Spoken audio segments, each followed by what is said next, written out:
O Anjo foi um personagem clássico dos X-Men, cara, que surgiu ainda nos anos 60, quando os X-Men ainda estavam sob a tutela de Stan Lee e Jack Kirby. Naquelas histórias, ele já atuava como um super-herói com o nome de Anjo Vingador, antes mesmo de integrar a equipe dos X-Men. Mas foi aí que Charles Xavier estava reunindo aquela que seria a sua primeira equipe dos X-Men. Ele convidou o Anjo para integrar esta equipe, e aí nasceu a primeira formação dos X-Men, que contava, além do Anjo, com o Ciclope, a Jean Grey, o Fera e o Homem de Gelo. Já naquela época, o Warren, ele demonstrava os seus sentimentos pela Jean. Ele passou meses tentando conquistá-la, porém no final das contas a Jean Grey ficou com o Scott. E daí os anos se passaram, veio então a era do Chris Claremont, e com os desenhos do John Byrne tivemos a saga da Fênix Negra. Ali nós vimos que o Warren já havia deixado os X-Men. Passou então mais algum tempo, e então o Anjo retorna em uma história com os Morlocks, onde Calisto, ela sequestra o Anjo para que ele casasse com ela. E aí, cara, mais algum tempo se passou, tivemos o retorno da Jean Grey em A Ascensão da Fênix. Foi nessa história justamente que tivemos também a origem do X-Factor, uma equipe que surgiu inicialmente para caçar mutantes que estavam sendo perseguidos pela Força Federal. E então os X-Factor, ao invés de prender esses mutantes, iriam ajudá-los a entender os seus poderes.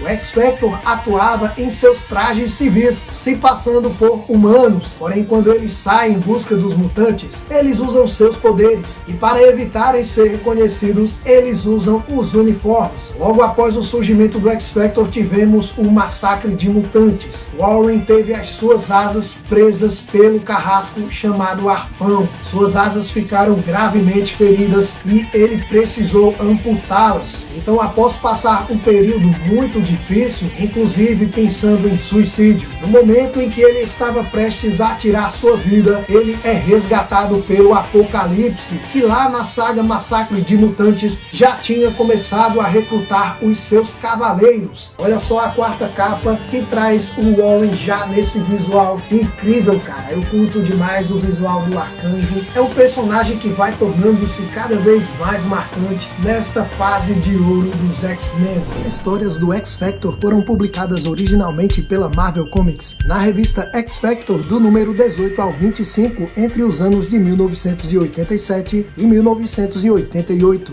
E no Brasil estas histórias foram publicadas pela primeira vez pela editora Abril nas revistas X-Men do número 37 ao 39 e Super Almanac Marvel número 5 entre novembro de 1991 e janeiro de 1992. As histórias têm roteiro da Louise Simonson e desenhos do Walter Simonson, da June Brigman e do Sal Buscema. E se você chegou até aqui nesse vídeo, eu tenho um recado muito importante pra você. Não esquece de deixar o seu like, cara. Se for novo por aqui, se inscreve agora no canal. Isso é totalmente de graça, não vai te custar nada, mas me incentiva a continuar por aqui produzindo vídeos pra você. A você que pode contribuir dessa forma com seu like e a sua inscrição, desde já o meu muito obrigado. X-Men Ascensão da Fênix, que traz nada mais nada menos do que o retorno de Jean Grey para as histórias. É uma publicação que infelizmente não saiu pela Panini na saga dos X-Men, e eu acho que ficou devendo porque é um ponto muito importante, muito relevante, cara. E esse encadernado aqui, ele tem apenas 140 páginas, que é mais ou menos o padrão que vem sendo publicado na saga dos X-Men. Então, dada a relevância de trazer realmente uma personagem que estava morta há anos e as consequências que esse retorno traz para toda a cânone dos X-Men, era muito importante que isso aqui tivesse saído na saga dos X-Men. E agora falando um pouco dos bastidores dessas histórias, lá em 1980, quando foi cogitado que a Jean Grey morreria pelos seus atos como Fênix Negra, o Chris Claremont não queria que a personagem retornasse. Ele realmente queria tornar aquilo um evento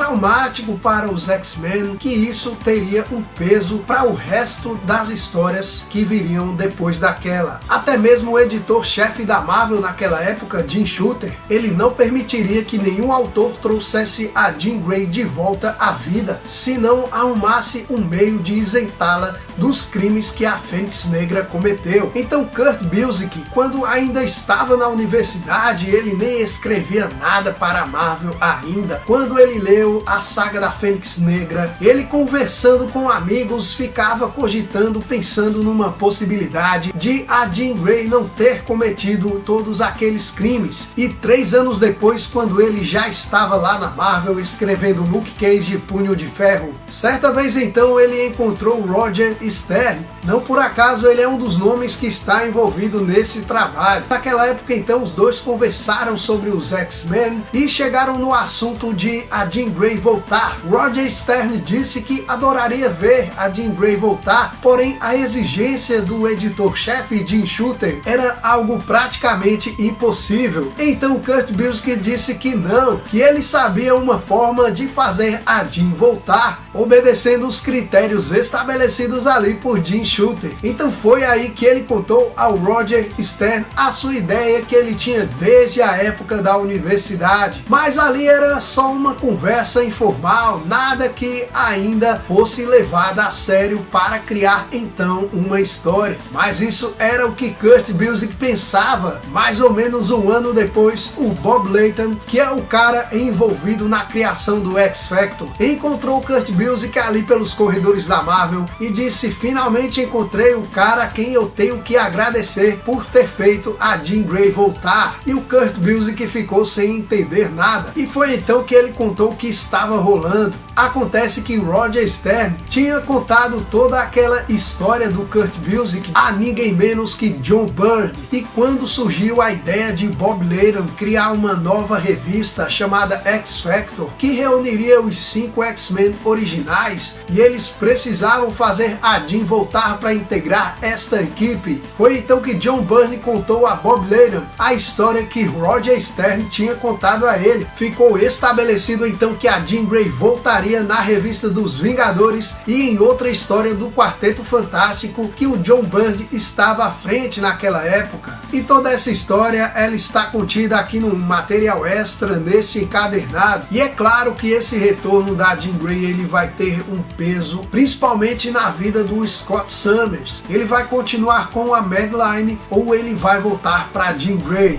As histórias do arco A Ascensão da Fênix que veremos hoje foram publicadas originalmente pela Marvel Comics nas revistas The Avengers número 263, Fantastic Four número 286, X-Factor número 1 entre janeiro e fevereiro de 1986 e Classic X-Men número 8 em abril de 1987. E no Brasil saiu pela primeira vez pela Editora Abril na revista Grandes Heróis Marvel números 24 e 30 nos anos de 1989 e 1990. As histórias têm roteiro do Chris Claremont, Roger Stern, John Byrne e Bob Layton, e desenhos do John Byrne, John Bolton, John Buscema, Butch Gibbs e Mike Collins. Gostou desse vídeo? Eu espero que sim. Agora eu conto com a sua colaboração, para que você não saia daqui sem antes deixar o seu like, deixar aquela curtida. Se for novo por aqui, se inscreve no canal, ativa o sino das notificações para ficar sabendo sempre que um vídeo novo for postado. Isso é totalmente de graça, não vai te custar nada, mas é justamente essa sua atitude que me incentiva a voltar aqui com outros vídeos para você, inclusive a continuar essa série de histórias dos X-Men. Outra forma de você ajudar, é claro, é compartilhando esse vídeo com todos os seus amigos que curtem os X-Men, que curtem quadrinhos, que colecionam a saga dos X-Men. Dá essa força, compartilha aí com eles, faz esse vídeo chegar em outras pessoas e deixa aí nos comentários o que você acha dessa história que trouxe o retorno da Jean Grey. Você acredita que tira todo o peso da saga da Fênix Negra ou que o retorno dela foi sim algo positivo para as histórias que vieram depois? Deixa tudo aí nos comentários que eu estou curioso demais para saber a sua opinião. E eu vou te responder. Agora eu espero poder contar com você no próximo vídeo. Até lá!